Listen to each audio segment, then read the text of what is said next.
Entertainment Plus presents Pete the Surfaroo. Direct from the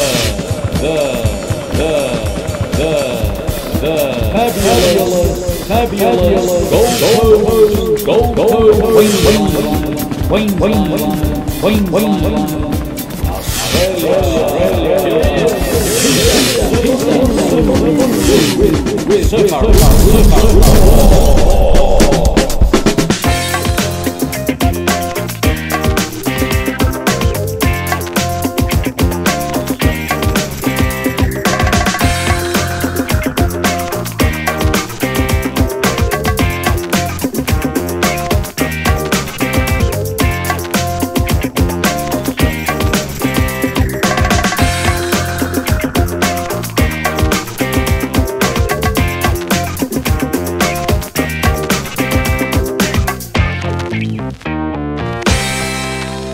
Hey guys, and welcome to Surfaroo Sports. We've got a great one for you today.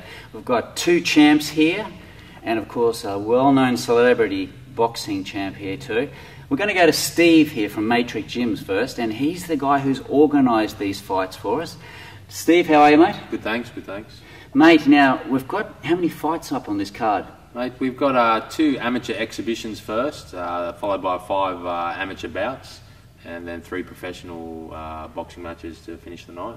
It's got to be a fun, punching night, mate. Yeah, it's going to be a great night, mate. The matches are really well matched. They're very even, so we're hoping it'll be a good contest tonight in all bouts. And you've got a lot of fighters in this one from your gym. Yeah, I've got 5 of my amateurs and 2 professionals on the card tonight, so it's a busy night. Mate, it's good. And what are we calling the night, mate? It's No Excuses, Friday the 13th fight night. Mate, sounds scary to me. And Steve, you know, it's credit to you and to your colleagues who have been able to put these fights on, because matchmaking is an absolute art. And when you know, we see some shows, both professional and amateur, where we see 5 fights and we see 5 knockouts. And I can only say to that, the crowd come to see a knockout, and that's what it's all about. But at the end of the day, it's not great matchmaking.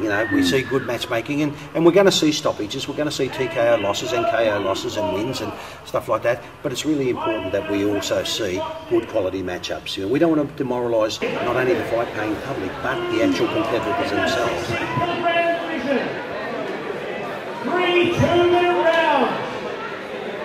In the red corner, from Inala PCYC, Willie Harris.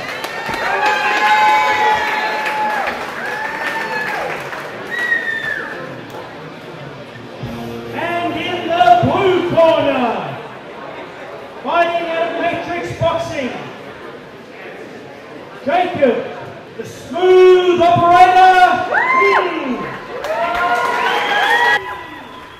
Now, amateurs normally around about the 3 2-minute fights? Yeah, the novices fight 3 2-minute rounds. The elite, the experienced amateurs fight 3 3-minute rounds. So okay. The Olympics coming up shortly, you'll see 3 3-minute rounds on all bouts. Most of these guys here, bar our main event with James Catt and Matt Casboll. Yep. They fight 3 3s, but the rest are 3 2-minute rounds. Cool. So it's really important that they get out of the blocks quickly. They get into their first round is very, very important. Very. Yeah. I recall when Kostya came out here and won the world amateur title in 1990. What amazed me was that he from the minute the bell rang, he was straight into it, and that reflected as a professional as well, because he was used to. Most of his first few fights were all won in the early rounds. This is going to be a good fight. We've got Willie Harris here in the red corner from Manala. He's had about 20 fights. He's this current Queensland champion in his age division. My son, actually, Jacob from Matrix. He's had 12 boxing matches himself. So he's giving away a little bit of experience here and stepping up to the 60 kilo division out of the 56 that he's been competing in. He's been training hard, and he's got some good attributes of that weight with the long arms. So we'll see how he handles his more experienced opponent tonight. It's a big step up for Jake, isn't it? Your young bloke. Yeah. And when you talk about, to win a Queensland title is no mean feat, especially with being so competitive. Queensland are very strong in the amateurs. Yeah, very strong. As they are, and so to be the Queensland champion is no mean feat. Young Jake just getting warm for illegal use of the rope, so I didn't see any advantage because I don't think he didn't I throw think he got punch, pushed back, and you're not allowed to actually bounce off them in the amateurs, so that's what he was getting warned about. Nice right uppercut on the inside there from Jacob. He's using his range very well. You can see Willie's missing a lot with his right hand and left hook. He's just a little bit out of range. He's just keeping Willie off balance at the moment with that jab. That's a beautiful jab, and I mean, you know, the jab is everything. If you haven't got a jab, you find it very, very hard to settle, to basically find your range. And he's certainly kept. He's followed up with the right and the left there. Willie wants to get in close. You can see that he wants to get in close. That's nice where he's movement off the ropes there by Jacob. Yeah. That's where he's going to try and do his best work, but Jacob using centre ring, and he's very mobile, isn't he? He's very agile. Yeah. Willie just missed with the overhand right, but the nice left hand and the receipt was the right hand by Jacob. Surprising, he seems to be winning the battle on the inside when they get there. Beautiful too. right hand. That was a good one there. Flush right on the chin. I think Willie knows he's in for a little bit of a fight, not just because he's your young bloke, but I can see the resemblance there. It is, and we can talk all we want, but the simple facts are, when we look at what's actually happening inside the boxing ring, we see some really good skills there. It's good seeing a lot of the trainers with their sons, like Costa Zoo. He's got his son coming up now too, eh? Absolutely, young Timothy. Yeah, he's got a couple Timothy and Nikita. Oh, they got two, Nikita as well, yeah.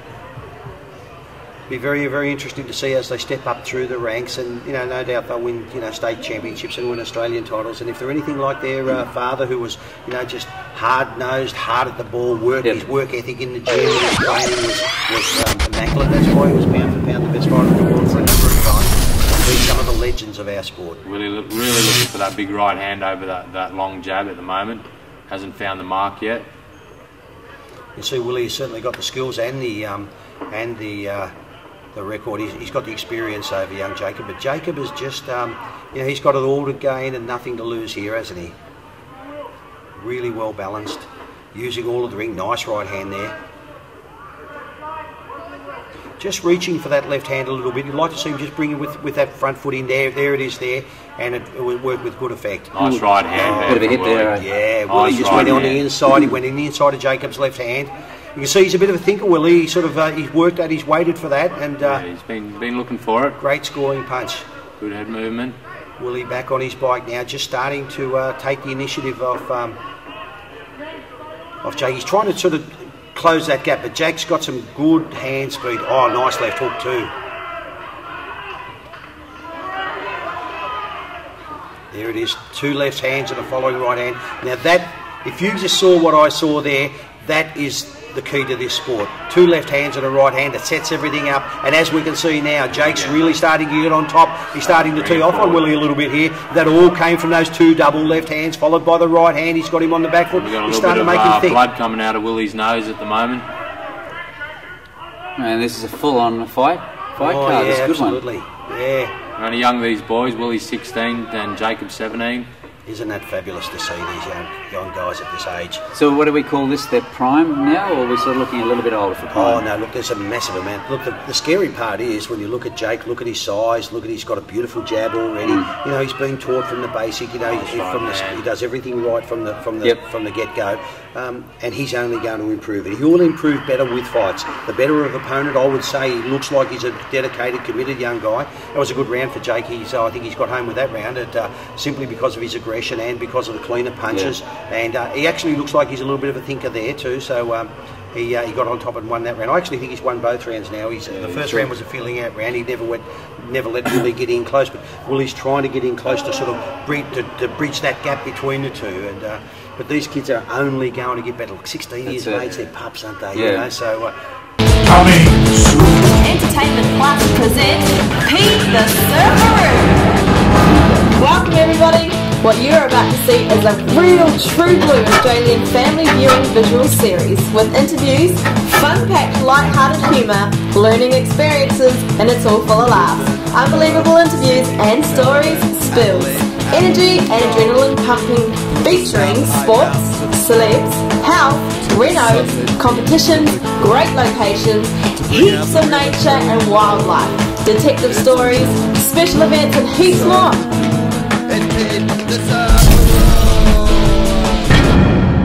They're only going to get better, and you know, you can imagine another 4 or 5 years of amateurs and maybe international experience, Commonwealth Games experience, perhaps Olympic experience, and when they turn pro, boy, are we going to have some good fighters. Willie will really need to come out to, you know, prove some dominance in this round if he wants to win this fight. Well, you can see he's an aggressive fighter, and he's trying to bridge that gap to Jake, but Jake's just had all the answers for the first 6 minutes of this fight. 3 3-minute rounds. It's a hard time, a hard ask for any young kid to go in there and work. 3 twos for these young fellas. Oh, it's just 3 twos, was it? Yep. Oh, nice right hand. Followed by a left hook too. He might have just caught that on the glove, but it was a nice combination. Starting to come on strong, Willie. That's his experience starting to take a little bit of control. But Jake, equal to the task, fighting on the back move again. Lefts and rights, working, using all the ring. I reckon the referee's going to... he's warned Willie to keep his head up here a little. Right. What about fatigue factor? Do you reckon there's anything there, judging between the more experienced and the non-experienced? I think what's happening here is I think Willie's probably starting to feel the pressure a little bit more than Jake. Jake's got 2 rounds in the bank already. I think he's won the first 2 rounds, and this is a good, close, hard round, although it's hard to determine who's winning, but I think that the adrenaline rush and the, you know, the energy burn that's I think Willie will be feeling it a little bit more than Jake would. Jake's still fast hands, great hands for a kid his size. Working well in the short range too for someone with long arms. And he's starting to bring his punches up there. You can see starting to use the uppercut. There's the long left, right hand again. Willie just trying to get under it. Oh, nice uppercut by Willie. Just missed the mark. But you can see he's got the punches. He's got the kid in his kit, hasn't he? Yeah, certainly has. Again, referee, Bert just warning Willie for illegal use of the head. As I said, that little bit of desperation's coming out. He knows it's all on the line here. He's really got to win this round and win it well to stay in the fight. A nice short right hand by Jake. And again, you just notice how he ended with the right hand and he twisted out of the corner, and now all of a sudden Willie was back in the corner and Jake hit him again. So there it is, the end of the round. That's a good fight, good hard close fight. A lot more even that last round. Well, he certainly bridged the gap, Steve, didn't he? You know, he's equal to the task. His experience showed, and I think this will be a good win for your young guy, for young Jacob. Well, no, they've gone the other way. That's disappointing. Yes. It was a close one, but Steve. Yeah, look, he definitely came back in the last round. I don't think he did enough to actually take the fight, but. You know, this unfortunately happens in the amateurs a bit. And in the 4th amateur bout of the night, we have the big boys. 3 2-minute rounds in the 91 kilogram plus division. In the red corner, fighting out of Aftermath, Victor Hunt.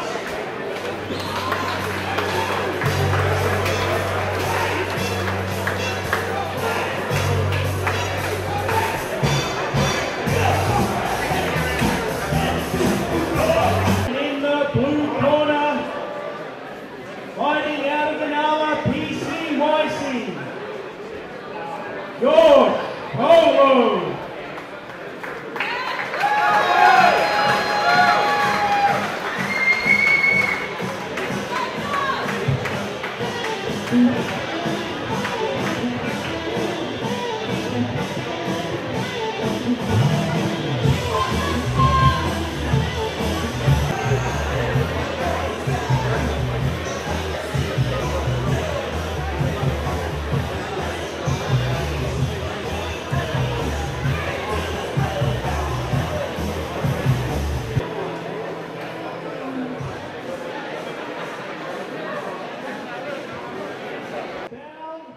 Round 1.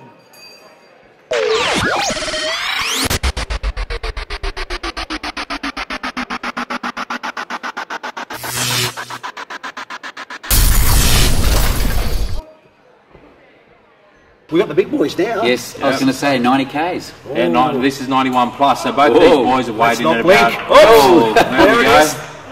Already. Right hand there. That's your boy there, mate? No, we've got in the blue corner we've got George Colo from Inala, and in the red corner we've got Victor Hunt from Aftermath. They are some big boys. They are some big boys. They're both weighed in about 115 kilo mark. So, only young too. Yes. The guy in the blue looks, you know, he's a little more. He's taller, got a longer range. I can tell you, it's his. He's had 3 fights. The blue corner. This is the red corner's first fight, so his nerves will be very high. Yeah. So probably just coming out a little bit, head in the stars a little bit, and had his hands down. Body-wise, you look at the blue guy, and he looks more like a footballer, sort of. Yeah, he's a big boy. Yeah, and he's put together well, isn't he? Yes, you know, And the guy in the red corner, look, you know, he's brave. He's got some good hand speed, got some good hand skills. But again, standing there the way he's there is not going to win him this fight. He needs to work smarter, not harder, and get out of the corner there, move away, just like he did there, and maybe punch back, because the judges are just going to look at it as being a one-sided, where we've got the blue corner just taking the initiative over the red corner. I'd like to see a little bit tighter guard from these boys, especially at this weight. You know, he only takes that one shot to land, as we saw straight away, and the fight can be all over. You're just reading my mind there, Steve. I was just going to ask you, this is the first fight I've seen where we've got lowered hands a bit, because all the rest of the amateur guys have got their hands up in the right position. Yeah, and the young guy in the red, you know, it's his first fight, so you know, he's fighting a couple of fights. You know, he's worried about whether he's going to do the distance. He's got a big guy in front of him with every punch is loaded with bad intentions, and he knows if it hits him, it's going to hurt him, as he found out he was on the deck there. But you know, he's brave. He's in there, and he's actually calling him on the ropes there at the moment, isn't he? Yeah. But you know, look, the best thing is he's in there having a go. That's you know, it. Doesn't matter how well he goes. You know, there's no shame in that. He's having a go. He's starting to feel the pinch a little bit now. Yeah. We saw the big breath there, and it was a pretty clear win in that first round to the blue corner, by way of the knockout and also the accumulation of punches there. Stevie was very well versed in there. Brisbane, Perth, Sydney, Melbourne, Adelaide, Alice, to the south high mountains of snow, to the southern beaches of the coast, to bring out the real Australian in all of you. It's the truth. Surf the truth. And it's the surf.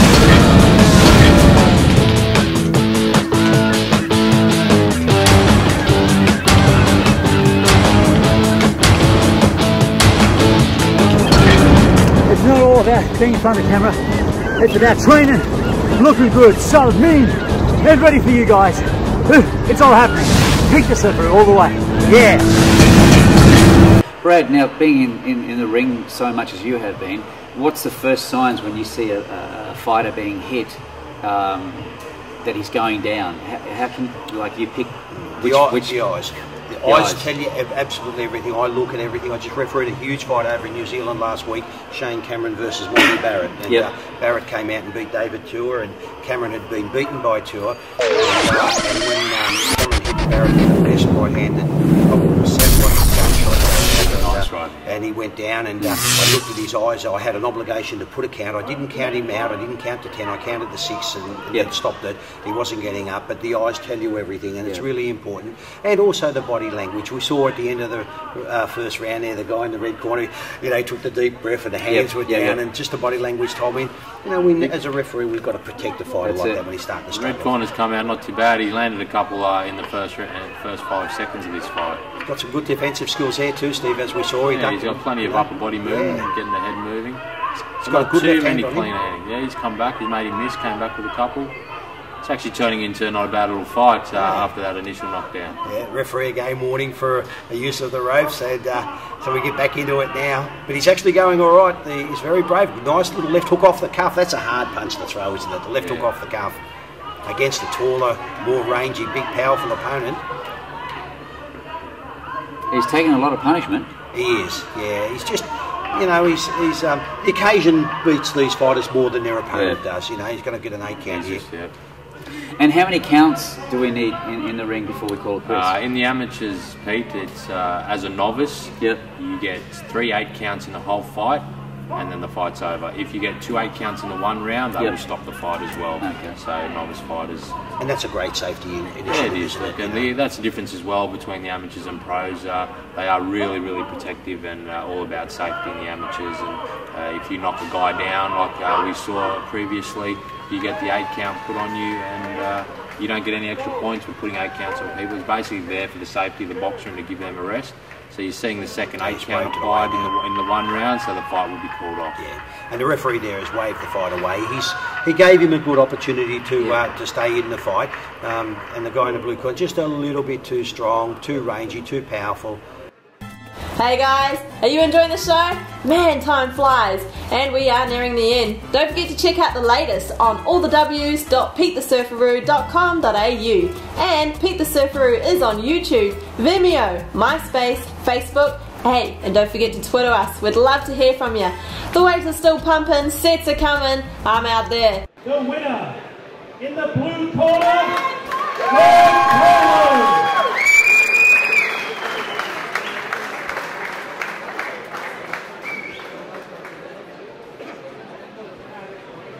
Now, mate, one more big question, which maybe a lot of these viewers out there don't know. Lionel Rose. What is he to you, mate? Well, apart from being a relation, he was my inspiration and he was everything to me. When Lionel Rose went to Japan on February 27, 1968 and fought a guy who now is a very, very close friend of mine, a guy by the name of Masahiko fighting Harada, no one gave him a chance. He was rated number 8 in the world ratings.